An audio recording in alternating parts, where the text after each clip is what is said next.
بسم اللہ الرحمن الرحیم۔ السلام علیکم ورحمۃ اللہ وبرکاتہ۔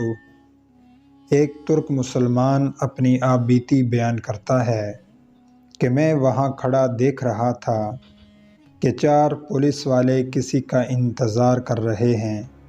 پھر ایک شخص نمودار ہوا تو پولیس والوں نے بھاگ کر اسے قابو کر لیا اور اس کے ہاتھ جکڑ لیے۔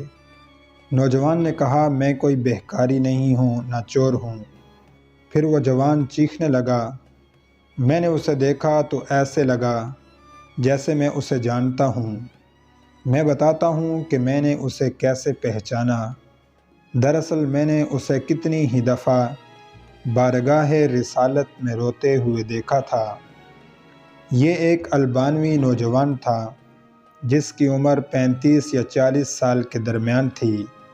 اس کے سنہری بال اور ہلکی سی داڑھی تھی۔ میں نے پولیس والوں سے کہا، جب اس کا کوئی جرم نہیں ہے تو تم اس کے ساتھ ایسا کیوں کر رہے ہو؟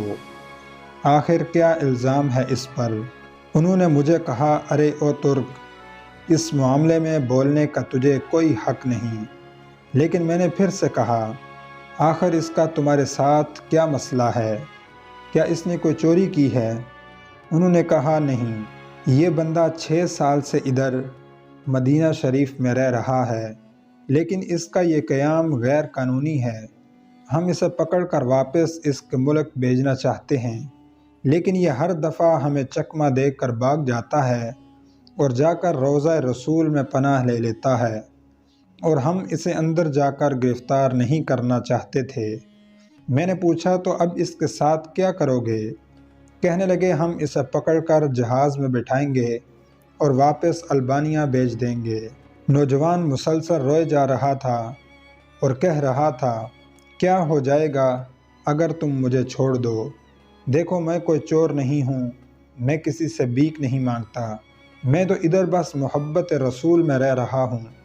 پولیس والوں نے کہا، نہیں، ایسا جائز نہیں ہے۔ نوجوان نے کہا، اچھا مجھے ذرا آرام سے رسول اللہ صلی اللہ علیہ وسلم سے ایک عرض کر لینے دو۔ پھر نوجوان نے اپنا منہ گنبد خضرا کی طرف کر لیا۔ پولیس والوں نے کہا، چل کہہ جو کہنا ہے۔ تو نوجوان نے گنبد خضرا کی طرف دیکھا اور جو کچھ عربی میں کہا میں نے سمجھ لیا۔ وہ نوجوان کہہ رہا تھا، اے اللہ کے نبی صلی اللہ علیہ وسلم، کیا ہمارے درمیان اتفاق نہیں ہوا تھا؟ کیا میں نے اپنے ماں باپ کو نہیں چھوڑا؟ کیا اپنی دکان بند کر کے اپنا گھر بار نہیں چھوڑا اور یہ عہد کر کے یہاں نہیں آیا تھا کہ آپ کے جوار رحمت میں رہا کروں گا؟ حضور، اب دیکھ لیجئے، یہ مجھے ایسا کرنے سے منع کر رہے ہیں۔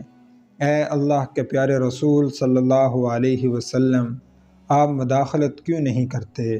اتنے میں نوجوان بے حال ہونے لگا تو پولیس والوں نے ذرا ڈھیل دی اور نوجوان نیچے گر گیا۔ میں نے پولیس والوں سے کہا، یہ نہیں بھاگے گا، تم پانی لاؤ اور اس کے چہرے پر ڈالو، لیکن نوجوان کوئی حرکت نہیں کر رہا تھا۔ ایک پولیس والے نے کہا، اسے دیکھو تو صحیح، کہیں یہ سچ مچ مر ہی نہ گیا ہو۔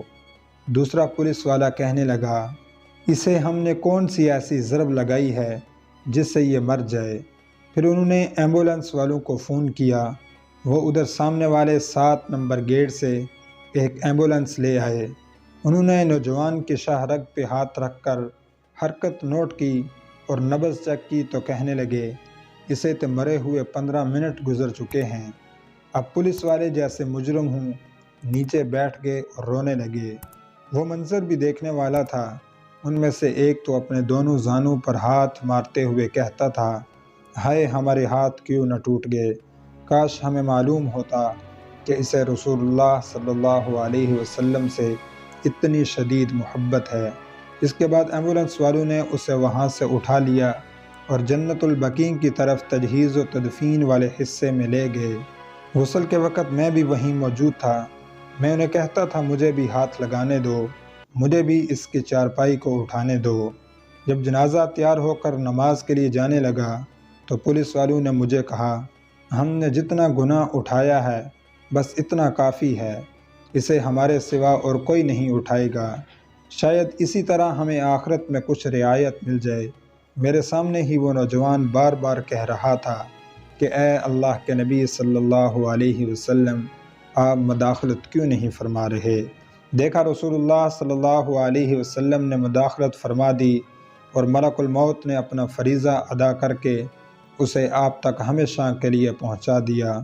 اللہ تعالی ہمیں اپنے حبیب صلی اللہ علیہ وسلم کی ویسی ہی محبت عطا فرمائے جیسی اس البانوی نوجوان کو عطا فرمائی تھی۔ معزز دوستو، ایسی ہی علمی، معلوماتی اور سبق آموز ویڈیوز دیکھنے کے لیے آپ ہمارے اس چینل داستان اسٹوڈیو کو سبسکرائب کر لیں۔ اپنا بہت سا خیال رکھیں۔ السلام علیکم۔